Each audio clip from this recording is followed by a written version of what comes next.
Messenger ကောက်မှာ read လုပ်နည်း Okay ဟုတ်ပြီဒါဆိုမိတ်ဆွေတို့ရဲ့ပေါ့နော်ဒီ Messenger ကောက်လေးတဲ့ရင်ဆုံးဝင်လိုက်ပါဝင်ပြီးပြီဆိုရင်ကျွန်တော်ရင်ဆုံးပေါ့နော်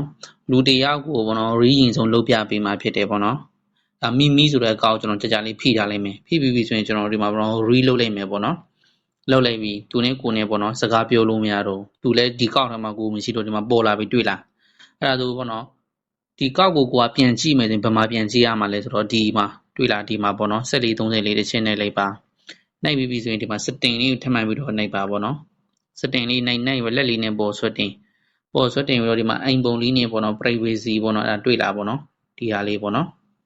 အဲ့ဒါလေးတစ်ချက်နှိုက်လိုက်ပါနှိုက်ပြီးပြီဆိုရင်လက်လေးနဲ့ပေါ်ဆွတ်တင် recount ဆိုတဲ့ဟာလေးတစ်ချက်နှိုက်လိုက်ပေါ့နော်ဒီမှာတစ်ချက်နှိုက်လိုက်အဲ့ဒါကိုမိပေါ့နော်ကိုကမှဒီမှာကျွန်တော်ခုနအလုပ်ပြပေးထားတဲ့တရားပေါ့နော်သူဒီမှာကိုနဲ့ကိုလှုပ်ထားတဲ့သူတွေ့ရမှာဖြစ်တယ်ဒါဆိုကိုနဲ့လည်းဖုန်းခေါ်လို့မရဘူးစာပို့လို့မရဘူးဘာမှလုပ်လို့မရတော့ဘူးပေါ့နော်သူကိုကပြန်ပြီးတော့ပေါ့နော်ဖြုတ်ပေးခြင်းနဲ့တင်သူကောက်ပြန်နှိပ်လိုက်ပြန်ပြီးတော့ဒီမှာ continue လေးထပ်မှန်ပြီးတော့နှိပ်လိုက်နှိပ်ပြီးတော့ဒီမှာပေါ့နော်အဲ့ဒါဒီဟာလေးအောက်ပြန်အောင်စာတန်းလေးပေါ့နော်အဲ့ဒါလေးတစ်ချက်နှိပ်လိုက်